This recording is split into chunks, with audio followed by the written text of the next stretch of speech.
What's up, YouTube?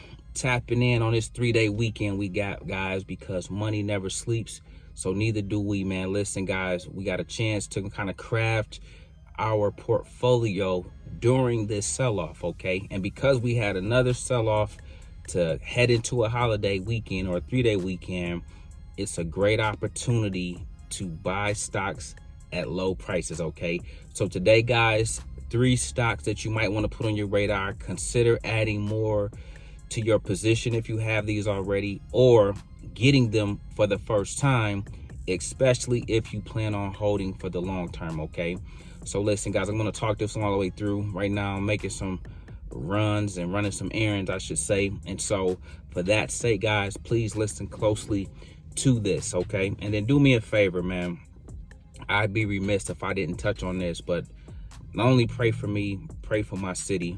I tell you guys all the time, I come from the trenches, and that most recent incidents that's made national news has happened in my neighborhood, happened in my hometown, where I live at, okay? The officer, for those that don't know, that shot the unarmed black man in the back of the head, okay? And so, again, I'd be remiss if I didn't talk about the toll that's taken on not only my community, the people I serve every day, all the hundreds of students I send to school on scholarship every year, all the philanthropy I do in this community. And so for it to be just coming off of George Floyd, and it to be 2022, and then we go from a knee on the neck to a gunshot to the back of the head, again, it's a lot, guys, in this community, okay? So just put some prayers up. I don't need nothing else, but just put some prayers up, all right? But these 3 stocks that I want to kind of touch on and talk about, I always kick everything off as a foundation of my portfolios, guys, with an ETF. And for me, that ETF is VTI, okay? Sitting around that, I always say under 224. So if it's at 224, 220, 217, those types of levels make this a great buy. And it's even better if you can get it at 210, 207 when we come down to those levels, okay? VTI is your ETF that you want to have as your foundation, okay? That right there gives you the diversification you need within your portfolio. And so that's always the number one route you want to go for set it and forget it, long-term stability in your portfolio, okay? So consider VTI, okay? Another play that you might can consider during this point in time. Now, this is all about preference, okay? Because many stocks are beaten down severely, okay? But some of the most beaten down stocks consist of one being PayPal. At this level or below, PayPal will be another one that you can add to your list, okay? Again, from a fintech standpoint, but more so from a growth opportunity in terms of when this thing reverses course and when the beating stops. This play has a lot of room to run to the upside. Maybe not getting back to where it was, but still can go up substantially more from where it's currently at, okay? And then last but not least, because I did say 3 stocks to buy right now, would be Facebook, aka Meta, guys, with the new name change, okay? And this is also solely due to the beaten down nature of the stock, also in conjunction with its current PE ratio being at such a steal at this point in time. And it was good before this. So again, this is longer term thinking though, okay? This is for my individuals that are needing to get themselves set up for long term, okay? So not only you got your ETF, which is VTI, okay?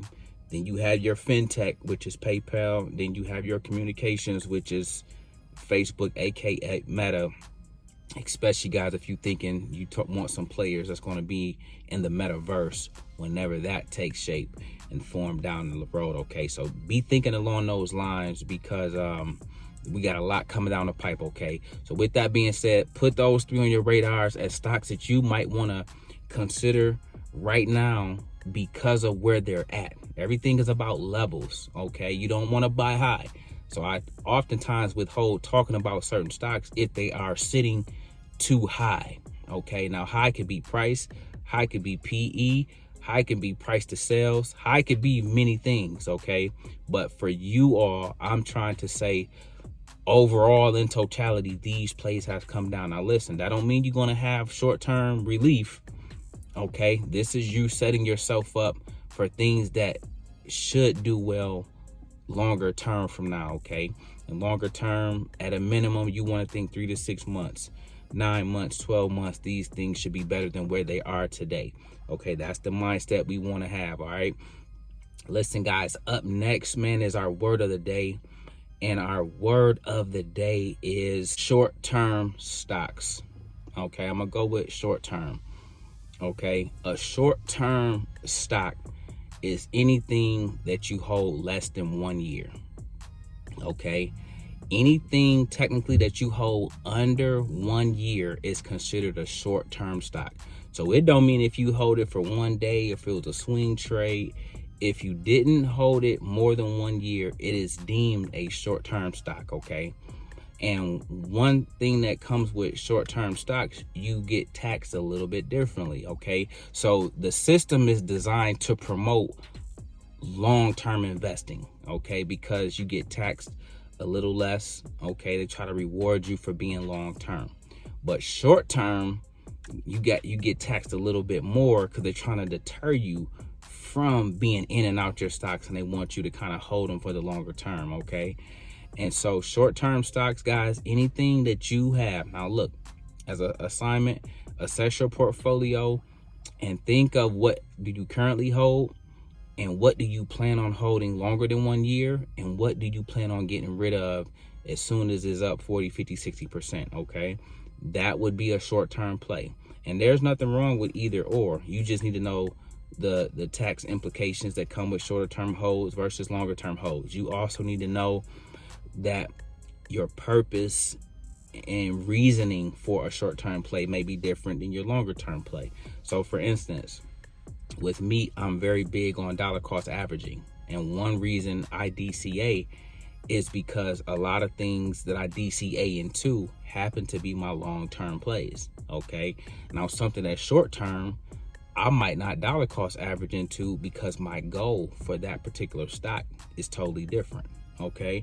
So please distinguish between what are you holding and what is intended to be around for the long haul, and what do you see is going to be short-term in nature, okay? And then construct what you do based off of that, okay? Do me that favor, guys. We got a jam-packed weekend ahead of us, and so I'll make sure I'll be dropping in from time to time. Still got construction going on, so I will be hitting you guys from time to time with the Car Chronicles just to keep us updated and keep us on the right track, even over the course of this 3-day weekend, all right? Listen, guys, we make videos like this every day, so if you like this one, make sure you check out the next one. Remember, most people see the end result, very few consider the journey. Do me a favor, don't forget to like and subscribe to the channel. Make sure you guys grab some free stock using my link below, and I'll see you all in the next one. Peace.